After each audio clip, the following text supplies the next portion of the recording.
ମୋ କମଳ ନେଇ ଯାଇଛି। ମୁଁ ଶୀତରେ ଥୁରୁଥୁରୁ ହଉଛି। ଏମିତି କହି କାଳି ମୁନାଠୁ କମଳ ଭିଡ଼ି ଆଣି ନିଜେ ଘୋଡ଼ି ହେଇ ଶୋଇଲା। କିଛି ସମୟ ପରେ ମୁନାର ନିଦ ଭାଙ୍ଗିଲା ଓ ସେ ମଧ୍ୟ ମାଠୁ କମଳ ଆଣି ନିଜେ ଘୋଡ଼ି ହେଇଗଲା। ଏମିତି କାଳି ମୁନାଠୁ ଆଉ ମୁନା କାଳିଠୁ କମଳ ଭିଡ଼ା ଭିଡ଼ି ହେଲେ। ପୁଅ, ତୁ କାହିଁକି ମୋ କମଳ ଭିଡୁଛୁ? ମା, ମତେ ଭାରି ଶୀତ ହେଉଛି। ମୁଁ ଜମା ବି ଶୋଇପାରୁନି।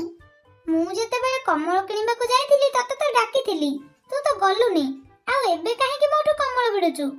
ମୋର ଭୁଲ ହେଇଯାଇଛି ମା, ମତେ କ୍ଷମା କର। ହଉ ହଉ, ଆ ମୋ ପାଖକୁ, ଏକାଠି ଶୋଇପଡ଼ିବା। ହଁ ହଁ, ସେଇଆ କରିବା। ଏହାପରେ ମା ଏବଂ ମୁନା ଗୋଟିଏ କମଳ ଘୋଡ଼ି ହେଇ ଶୋଇ ପଡ଼ିଲେ।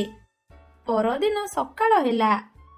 ମୁନା ଜଙ୍ଗଲ ଭିତରକୁ ବୁଲିବାକୁ ଚାଲିଗଲା ଏବଂ ଯାଇ ଟୁନା ପାଖରେ ପହଞ୍ଚିଲା। କଣ ମୁନା, ମୁଣ୍ଡରେ କଣ ଟୋପି ପିନ୍ଧିକି ଆସିଛୁ? ତତେ ପରା ଶୀତ ହେଉନଥିଲା। କହନା ରେ ସାଙ୍ଗ, କହନା। କାଲି ରାତିରେ ଯୋଉ ହାଡ଼ ଭଙ୍ଗା ଶୀତ ହେଲା ନା, ମୁଁ ଜମାରୁ ଶୋଇପାରିଲିନି। କାଇଁ, ତୁ ପରା କହୁଥିଲୁ ତତେ ଶୀତ ଲାଗେନି ବୋଲି। ଆଉ ତତେ ଶୀତ ହେଲା କେମିତି? ହଁ, ମୁଁ ସେମିତି କହିଦେଲି ନା ଆଉ। ମୁଁ କଣ ଜାଣିଥିଲି ଏ ଶୀତ ଏତେ ଭୟଙ୍କର ବୋଲି? ଏକୁ ମୁଁ ଛାଡ଼ିବିନି। କହୁଥିଲା ଇଏ କୁଆଡ଼େ ଦିନ ସାରା ଗାଧାଏ ବୋଲି। ଏବେ ନଈକୁ ନେଇ ପାଣିକୁ ଠେଲିଦେବି। ଆଉ ତାପରେ ଇଏ ଜାଣିବ ପାଣି ବି କେତେ ଥଣ୍ଡା ବୋଲି। ଆରେ ମୁନା, ତୁ ଜାଣିଛୁ ଏଇ ପାଖ ନଈ କୂଳରେ ଥିବା ଗଛ ମୂଳରେ ଗୋଟିଏ ପଥର ପଡ଼ିଛି। ସେ ପଥରରୁ ଖାଲି ଆଲୁଅ ବାହାରୁଛି। ଚାଲ ଯିବା ଦେଖିବାକୁ। ସତରେ ନା କଣ? ତୁ ମତେ ଟିକେ ଆଗରୁ ଏ କଥା କହିନଥାନ୍ତୁ, ମୁଁ ଯାଇଥାନ୍ତି ଦେଖିବାକୁ।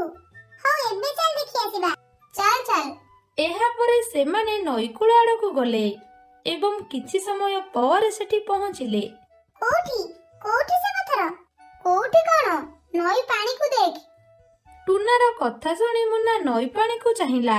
ଟୁନା ସୁଯୋଗ ପାଇ ମୁନାକୁ ପାଣିକୁ ଠେଲିଦେଲା। ଓ, କି ଥଣ୍ଡା ଏ ପାଣି! ଇଲୋ ବୋଉଲୋ, ମରିଗଲି ମରିଗଲି। ଟୁନା, ତତେ ମୁଁ ଛାଡ଼ିବିନି। ତୁ ମତେ ଏ ଥଣ୍ଡା ପାଣିକି ପେଲିଦେଲୁ। ସେଦିନ ପରା କହୁଥିଲୁ ତୁ ସବୁବେଳେ ଗାଧାଉ ବୋଲି। ତତେ ପରା ବେଶୀ ଗରମ ଲାଗେ। ଏବେ ଗାଧା।